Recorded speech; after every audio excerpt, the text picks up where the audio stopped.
Good evening student. तो आज हम स्टार्ट कर रहे हैं क्लास 10th का स्टैटिक्स। ओके, क्या स्टार्ट कर रहे हैं हम? स्टैटिक्स। स्टैटिक्स स्टार्ट करने से पहले हम थोड़ा स्टैटिक्स के बारे में जान लेते हैं क्या होता है। देखो, स्टैटिक्स में मेनली हम पढ़ते हैं किसके बारे में? ग्राफ्स के बारे में, और जो डेटा होता है डेटा को अरेंज कैसे करना है और उसमें कैलकुलेट करना होता है मीन, मीडियन, मोड। ओके, तो स्टैटिक्स में यही मेन तीन चीजें पढ़ते हैं। मीन पढ़ते हैं, मीडियन पढ़ते हैं और मोड पढ़ते हैं। Mean, median, mode. तो मीन, मीडियन, मोड में सबसे पहले हम बात कर ले मीन की। मीन होता क्या है? ओके, मीन कैसे कैलकुलेट करते हैं। और सबसे पहले जैसे अगर आपने छोटी क्लासेस में मीन के लिए पढ़ा हो, मीन इज इक्वल टू होता है मीन, जैसे आप कैलकुलेट करते हैं अर्थमेटिक मीन। ओके, बाइक से आप कहीं पे गए, कहीं किस स्पीड से चले, कहीं किस स्पीड से चले, कहीं पे किस स्पीड से चले। ओके, अलग अलग स्पीड से आप ट्रेवल किए, लेकिन फाइनली आपका एक एवरेज स्पीड क्या है वो हम किसके अकॉर्डिंग निकालते हैं? अर्थमेटिक मीन के अकॉर्डिंग कैलकुलेट करते हैं। ओके, तो यहाँ पे देखें, मीन इज इक्वल टू हमने पहले फॉर्मूला पढ़ा हुआ है कि sum of observations divide by total number of observations. Okay, जैसे आपको कोई डेटा गिवन है 5 3 4। ओके, मान लो ये नंबर्स है। इन नंबर्स का हमें क्या कैलकुलेट करना है? मीन कैलकुलेट करना है। तो मीन कैलकुलेट करने के लिए हम इन नंबर्स का क्या करेंगे? सम ऑफ ऑब्जर्वेशन। तो यहाँ पे ऑब्जर्वेशन क्या क्या है? 5 + 3 + 4 and divide by total number of observation. तो total number of observation is 1 2 3, total 3। Divide में कितना लिखेंगे? 3। इस तरह से अब इनका एडिशन करेंगे। 5 3 कितना हुआ? 8, और 8 4 कितना हुआ? 12। 12 डिवाइड बाय 3, और 12 डिवाइड बाय 3 हम 3 से डिवाइड करेंगे। 12 को तो कितने टाइम्स हो जाएगा? 4 टाइम्स। तो इस तरह से जो हमारा मीन आया वो कितना आ गया है? 4। यहाँ पे हमने देखा मीन कितना आ गया है हमारा? 4 हो गया। अब यहाँ पे तो डेटा छोटा सा था, तो हमने इजीली कर लिया कि ऑब्जर्वेशन का सम कर लिया, divide by total number of observation कर लिया। लेकिन अगर डेटा ज्यादा बड़ा हो, तो डेटा ज्यादा बड़ा हो तो कुछ नंबर का क्या होता है? रिपीटिशन भी होता है वहां पे। और जो नंबर का रिपीटिशन होता है बार बार, उसको क्या बोलते हैं? फ्रीक्वेंसी। क्या कहते हैं? फ्रीक्वेंसी। ओके, फ्रीक्वेंसी का टर्म बन जाता है वहां पे। ओके, तो यहाँ पे फ्रीक्वेंसी के बेसिस पे जब क्वेश्चंस गिवन होते हैं तो उन्हें सॉल्व करने के लिए हमारे पास मेनली 3 मेथड्स होते हैं। कौन कौन से 3 मेथड्स होते हैं वो? पहला होता है डायरेक्ट मेथड। ओके, जो हम डायरेक्टली सॉल्व करते हैं। हाँ, इसके बाद हमारे पास सेकंड जो मेथड होता है वो कौन सा होता है? Assumed mean method. इसके बाद जो सेकंड मेथड होता है वो होता है हमारे पास अज्यूम मीन मेथड। और इसके बाद जो थर्ड मेथड हमारे पास होता है वो होता है कौन? Step deviation method.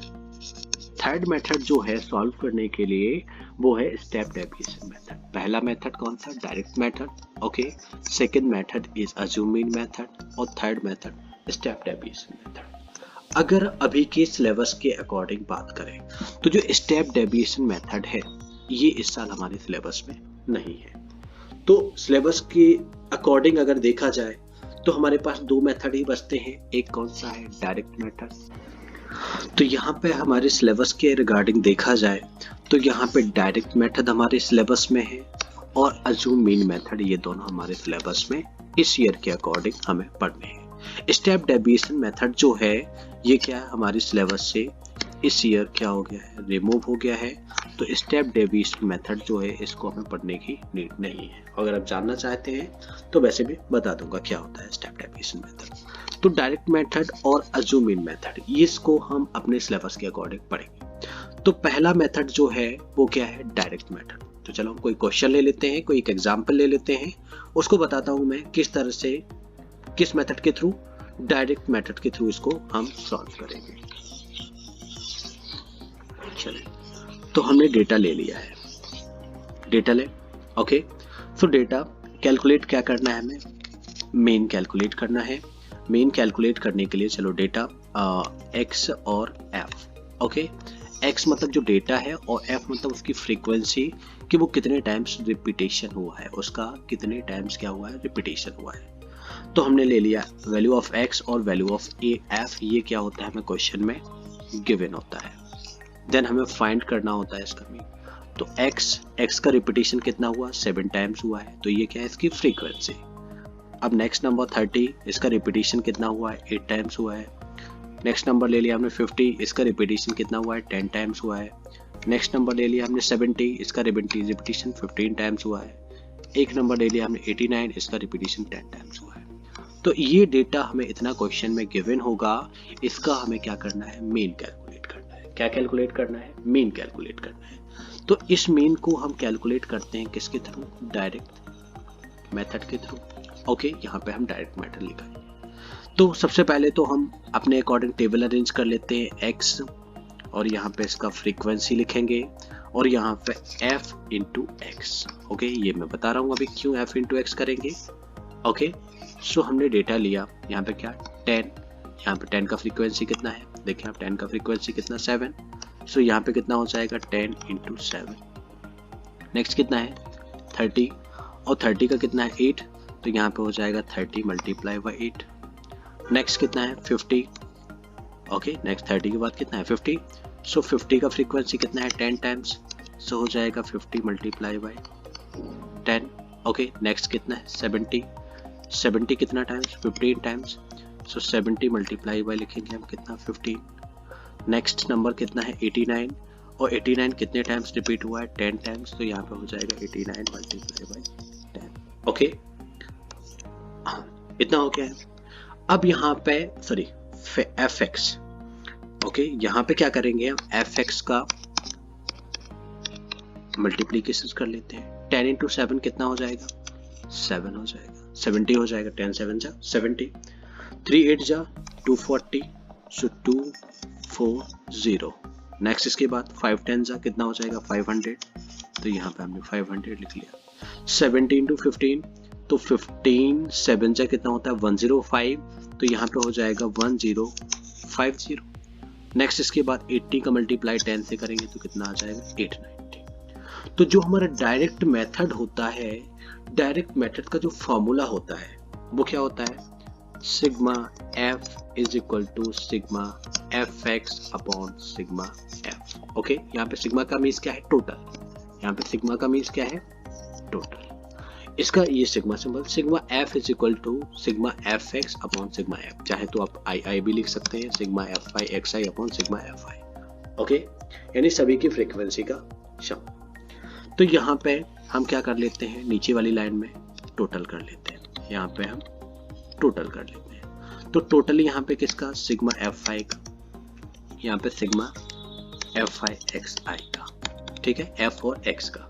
तो एफ इंटू एक्स किया था जो हमने, इन सब का क्या करेंगे हम टोटल करेंगे और यहाँ पे इसका टोटल करेंगे।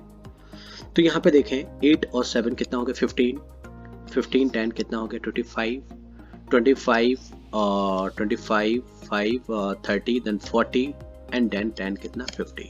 तो इस तरह से टोटल कितना हो गया यहाँ पे 50। सिग्मा एफ आई का, सिग्मा एफ का वैल्यू कितना आ गया 50 और यहाँ पे एफ आई इंटू एक्स यानी जो मल्टीप्लीकेशन था इसका सम कर लेते हैं। इसका सम करेंगे तो 0 0 0 0 0 यहाँ पे आ जाएगा 0। नेक्स्ट इसके बाद 7 7 7 4 कितना 11 11 11 11 एंड 5 16 और 16 और 9 16 plus 9 16 plus 9 is equal to 25। 25 को कितना आ जाएगा 5 आ जाएगा। 2 अभी क्या है कैरी, तो मैंने यहाँ लिख लिया 2 2 2 4 4 4 4 और 5 कितना हुआ 4 5 9 9 9 और 8 17 का कितना आ गया 7 1 कैरी, सो 1 यहाँ ऐड हो जाएगा 1 1 कितना होगा 2। तो यहाँ पे जो हमने एडिशन किया तो वो कितना आ गया 2750, कितना आ गया 2750 और यहाँ पे जो टोटल किया वो कितना आ गया 50। अभी डायरेक्ट मेथड के रिगार्डिंग हमने यहाँ पे जो फॉर्मूला लिखा ये क्या है, डायरेक्ट मेथड के अकॉर्डिंग फॉर्मूला कि sigma f is equal to, ये किसके लिए sigma f sorry x is equal to, ये mean is equal to, okay mean is equal to, यहाँ पे मीन को हम एक्स से डिनोट कर लेते हैं,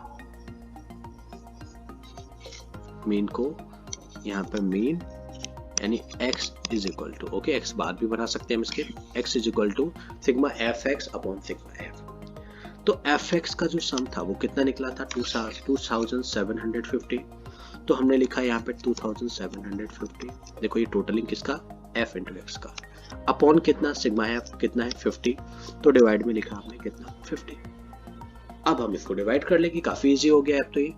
तो यहाँ पे डिवाइड करने के लिए क्या हो जाएगा, 0 से 0 क्रॉस हो गया, 5 से क्रॉस करेंगे तो 5 5 से कितना हुआ 25, अभी रिमाइंडर कितना आया 2 आया, और 5 5 से 25, सो कितने टाइम्स हुआ 55 टाइम्स क्रॉस। तो यहाँ पे फाइनली देखा आपने कितना आ गया 55 आ गया।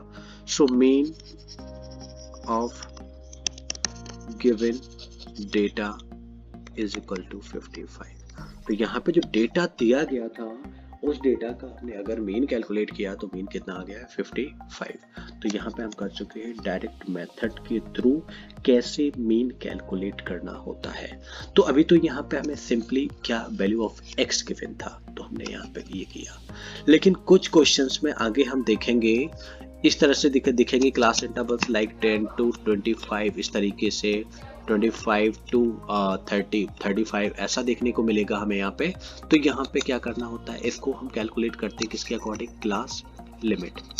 ओके, तो क्लास लिमिट जो होता है, क्लास लिमिट जो कैलकुलेट करनी होती है उसके लिए, या क्लास मार्क बोल सकते हैं इनको हम, तो यहाँ पे lower limit plus upper limit divide by 2, यानी इसका और इसका इन दोनों का क्या करते हैं एडिशन और डिवाइड बाय 2, तो 10 प्लस 25 डिवाइड बाय 2, इस तरह से इनका हम क्लास मार्क निकाल लेते हैं। और क्लास मार्क का फॉर्मूला होता है lower class limit plus upper class limit divide by 2। तो अभी आगे इस तरह के क्वेश्चन जब हम एक्सरसाइज में करेंगे तो वो हमें मिलेंगे, तब हम उनको आगे वहां पे सॉल्व करेंगे। ओके, अभी तक ये डायरेक्ट मेथड था किसको कैलकुलेट करने के लिए, मीन को कैलकुलेट करने के लिए। ओके, मीन कैलकुलेट करने के लिए डायरेक्ट मेथड किस तरीके से और कौन कौन से मेथड्स हैं, इसके अलावा डायरेक्ट मेथड के अलावा तो दूसरा मेथड कौन सा है हमारा, अज्यूम मीन मेथड, और इसके बाद next method step deviation method जो इस साल के सिलेबस के अकॉर्डिंग हमारा रिमूव हुआ है। ओके, तो यहाँ पे ये मेथड क्लियर है। अभी आगे एक्सरसाइज के क्वेश्चन नेक्स्ट वीडियो में करेंगे।